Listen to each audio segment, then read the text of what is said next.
oduu teenyaa jalqabaatiin magaalaa Finfinneetti mootummaan sodaa hamaa keessa jira jedhame. Haaluma kanaan poolisii Chaayinaa biyyattiitti fiduun nagaa eegsisuufi jedhameera. Gama biraatiin sodaa uumame irraa kan ka'e Finfinnee fi naannawa isheetti ayyama malee diroonii balaliisuun dhorkameera. Kana qofa osoo hin taane mootummaan hoteelota hunda shakkee sakatta'aa jiras jedhame. Waan nu dhaqqabee isin biraan geenya. Oduu biraatiin ammatti namni gaabbuu qabu Abiyyi Ahmad kan waraana Eertiraa affeeree ummata Tigraay fixeedha malee qabsaa'ota Tigraayii miti jechuun wayyaaneen ibsa Abiyyi baaseef deebi'ii laatte. Guyyaa tokko dura ministeerri muummee Abiyyi sodaa waraana naannoo Tigraayitti dhalachuu maluu ilaalchisee ibsa baasee ture. Kana hordofee wayyaaneen deebi'ii jabaa Abiyyiif laatteetti. Bal'inaan dhageessu. Oduu biraatiin mormii jabaan isaan mudatus Doonaald Tiraamp karoora Gaazaa qabachuu irra deebi'iin mirkaneessan. Tiraamp irra deebi'iidhaan Filisxeemota lafa isaanii irraa duguuguudhaaf dhaadatanis paartiin warra Dimookiraatotaa haalli Tiraamp itti jiru maraatummaadha jedhaniiru.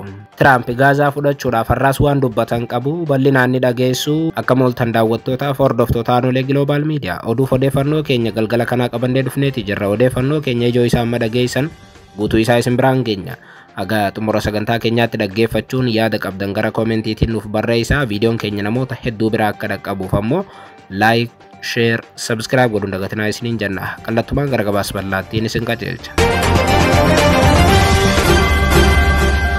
Oduu teenyaa jalqabaatiin ammatti namni gaabbuu qabu Abiyyi Ahmad kan waraana Eertiraa affeeree ummata Tigraay fixeedha malee qabsaa'ota Tigraayii miti jechuun wayyaaneen ibsa Abiyyiif deebi'ii kennite.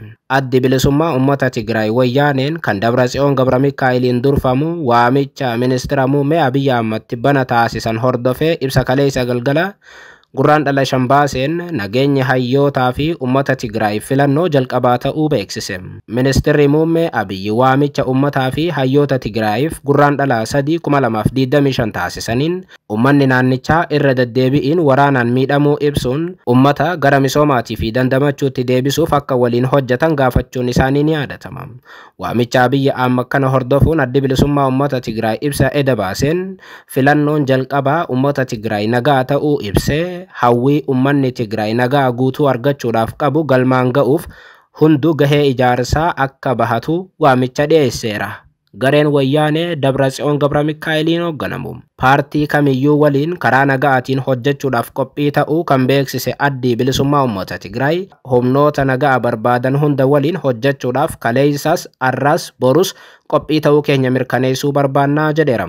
Ministeerri muummee Abiyyi ergaa isaanii keessatti dheengadda ummanni Tigraay jaarraa hedduudhaaf lola keessa akka ture keessumaa immoo waggoota dhibboota darban keessatti yeroo adda addaatii fi sababoota adda addaatii mootummaa giddugaleessaa waliin walitti bu'iinsa keessa seenuun kasaaraan irra ga'uu yaadachiisanii turan. Lafti Tigraay dirree waraanaa taateetti ummanni Tigraay meeshaa waraanaa ta'eeraa jedhan Abiyyi. Kanaaf ammoo hayyoonni Tigraay fi ummanni ishee waraana kanarraa faayidaa argataniiru moo dhabaniiru jedhanii gaafachuun deebi'ii akka argatan dhaaman bulchaan Itoophiyaa. Addi bilisummaa ummata Tigraay ibsa isaa kaleessa galgalaatiin waggoottan dhibba darban keessa waraanni ummanni Tigraay gaggeessaa ture jireenya isaa mirkaneessuudhaaf cunqursaadhaaf harka akka hin kennineef ta'uu eeruun qabsoo ummanni Tigraay gaggeessaa ture kan nama boonsu malee kan nama gaabbisiisuu miti jedhe. Wayyaaneen Dabratsiyoon Gabramikaa'eliin durfamu qabsoon ummataatii fi hayyoonni Tigraay taasisan birmadummaa, bilisummaa fi kabaja isaatiif ta'uu kan kaase ibsi wayyaaneen baafte. Itti dabaluudhaanis ummanni Tigraay aadaa waraanaa hin qabu jedheera. Ammatti kan gaabbuu qaban sirnoota ummata Tigraay biyya ijaaruudhaaf wareegamaa ture alagaa biyya alaa itti affeeruudhaan ajjeesisanidha malee ummata Tigraay fi qabsaa'ota Tigraay miti jedha. Wayyaaneen Dabratsiyooniin hoogganamu yookaan kallattumaan ammatti kan gaabbuu qabu Abiyyi Ahmad kan waraana Eertiraa affeeree ummata Tigraay fixeedha malee qabsaa'ota wayyaaneetii miti jedha addi bilisummaa ummata Tigraay ibsa eda baaseen. Gareen wayyaanee Dabratsiyooniin hoogganaman kun itti dabaluudhaan akkas jedhan ummanni fi hayyoonni Tigraay seenaa Itoophiyaa keessatti qooda guddaa qabaatanis sirna Itoophiyaa keessaa ba'anii akka lammii lammaffaatti akka jiraataniif wanti hin yaalamne hin jiru jechuun ibseera. Ummanni Tigraay karaa adda addaatiin nagaa buusuudhaaf kutannoo akka qabu irra deebi'iin kan mirkaneesse ibsi paartii TPLF kun ummanni Tigraay fedhii nagaa cimaa waan qabuuf qaamonni dhimmi ilaallatu hundinuu waliigaltee Piriitooriyaa kan waraana duguggaa sanyiitiin xumurame guutummaatti hojiirra akka oolchan waamicha ni goonas jedheera. Itti dabaluudhaan waliigalteen nagaa Piriitooriyaa haga ammaatti hojiirra ooluu hin dandeenye kan jedhu ibsi wayyaaniin baafte lafaas hin buune jedheera. Ummanni Tigraay nageenyi hojiirra akka oolu fedhii fi deeggarsa isaa ni bahataa jedhe Addi Bilisummaa Uummata Tigraay. Nageenya keenya diriirsuu fi itti fufiinsa isaa mirkaneessuuf humna keenya hundaan akka hojjannu mirkaneessuu barbaanna kan jedhan garee wayyaanee Dabratsiyoon waamichi nageenya tokkoyyuu akka addaan hin cinneef ni hojjanna jedheera. Kana malees uummata Tigraay garbummaa jalaa baasuu kan qe'ee isaarraa buqqee gama qe'ee isaatti deebisuu nageenya isaa mirkaneessuun tokkummaa naannichaa eegsisuu humnoota duguggaa sanyii uummata Tigraay irratti raawwatan itti gaafatamaa gochuun nagaa uummata Tigraay gara fuula duraatiif murteessaa ta'uu ibsi wayyaaneen eda baafte ni kaasam.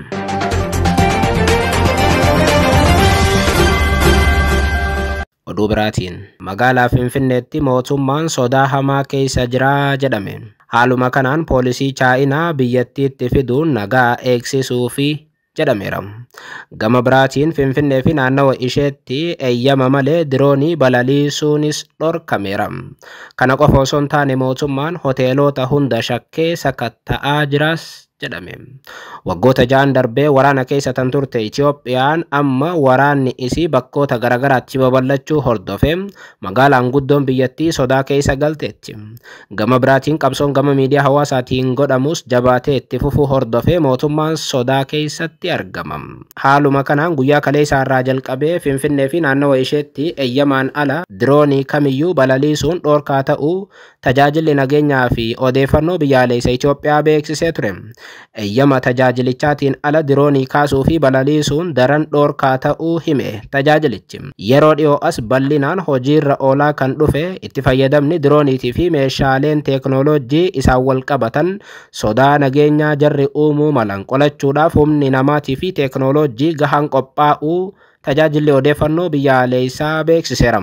Keessattuu yaa'ii gamtaa Afrikaatiin wal qabatee qindoomina cimsuun murteessaa ta'uu isaan eeyyama tajaajilichaatiin ala Finfinnee fi naannawa isheetti akaakuu diroonii kamiyyuu kaasuu fi balaliisuun dhorkaa ta'uu hubachiiseera. Diroonii fayyadamuun barbaachisaa ta'ee yoo argame kaayyoo balallii, bakka balallii, gosa dirooniitii fi lakkoofsa moodeelii diroonii caqasuun dursa eeyyama argachuun dirqama ta'uu tajaajilichi beeksiseera. Kanaan ala Finfinnee fi naannawa isheetti dirooniiwwan akka feeteedhaan ka'uun balali'an yoo jiraatan tajaajilichi tarkaanfii barbaachisaa ta'e kan fudhatu ta'uu hubachiiseera. Akkuma tajaajilichi ibsuuf yaale dirooniin kun sodaa nageenyaa magaalattiitti hammaate hordofeeti kan dhorkame.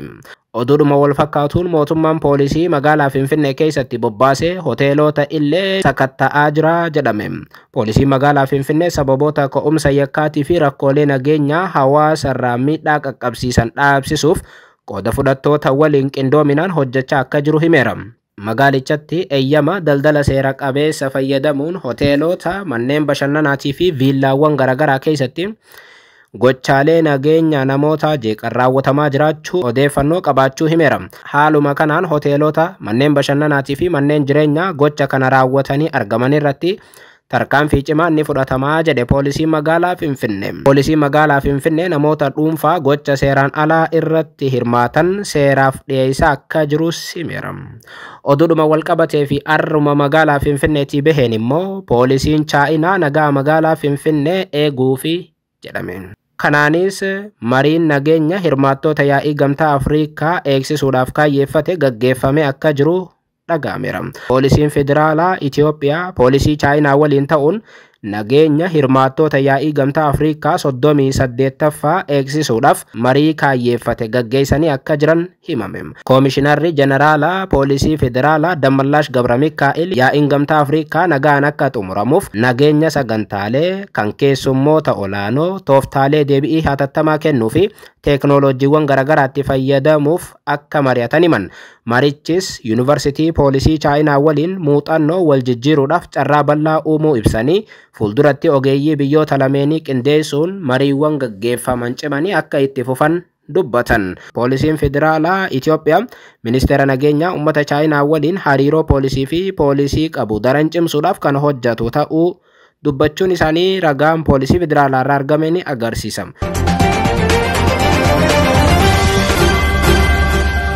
Oduu teenyaa xumuraatiin mormii jabaan isaan mudatus Doonaald Tiraamp karoora Gaazaa qabachuu irra deebi'iin beeksisan. Doonaald Tiraamp irra deebiidhaan Filisxeemota lafa isaanii irraa duguuguudhaaf dhaadatanis paartiin warra Dimokiraatotaa haalli Tiraamp itti jiru maraatummaadha jedhaniiru. Pirezidaantiin Ameerikaa Doonaald Tiraamp kibxata darbee karoora Gaazaa bulchuu qabaachuu ifa gochuu booda hooggantoota addunyaarraa balaaleffannaan isaa mudateera. Mormiin jabaan isaa mudatus Doonaald Tiraamp kamisa har'aatillee irra deebi'iin US Gaazaa ni fudhatti jechuun fuula miidiyaa hawaasaa dhuunfaa isaanii Tiruus jedhamu irratti barreessaniiru. Wayita waraanni goolabamu Israa'el ulaa Gaazaa Ameerikaadhaaf dabarsitee ni kenniti jedhan. Filisxeemonni amma Gaazaa keessa jiran bakka fagootti iddoo bareedaa qubsiifamus jedhan. Dhimma kana ilaalchisee paartiin guddoon Ameerikaa warri Dimokiraatota mormii cimaa dhageessisaa jiru. Dimokiraatonni dubbiin Tiraamp kun qoosaa hamaa fi dhukkubsataa fakkaataa jedhu. Doonaald Tiraamp dhimma Gaazaa irratti dubbii falmisiisaa dubbachuu isaanii booda Dimokiraatonni tokko tokko yaada balaaleffannaa miidiyaa hawaasummaa gubbaatti barreessaa jiru. Hedduun isaanii pirezidaantiin paartii Riippaabilikaanii kun Filisxeemonni Gaazaa gadhiisanii bakka biraa qubachuu qabu jechuun duguuggaa sabaa jajjabeessuudha jechuun himataniiru. Bakka bu'aan paartii Dimokiraatotaa Aleeksaandariyaa Okaasiyoo Koorteez gaazexeessitootatti akka himanitti waan suukanneessaadha jechuun itti dabaluun kun waan akka duguuggaa sanyii uummata Filisxeem akka ta'etti kan ilaalamu keessaa isa cimaadha jechuun ibsan. Lammii Filisxeem kan taate bakka buutuu Michigaan Rashiidaa Xayyiba waayillan ishee paartii Dimokiraatotaa yaada Tiraamp kana akka morman gaafataniiru. Filisxeemonni eessayyuu hin deeman jechuun toora X ishee irratti barreessiteetti. Gama biraatiin uummanni Gaazaas yaada isaa kennuu irratti argama. Uummanni Gaazaa mana keenya gadhiifnee abadan bakka takkallee hin deemnu jedhaniiru.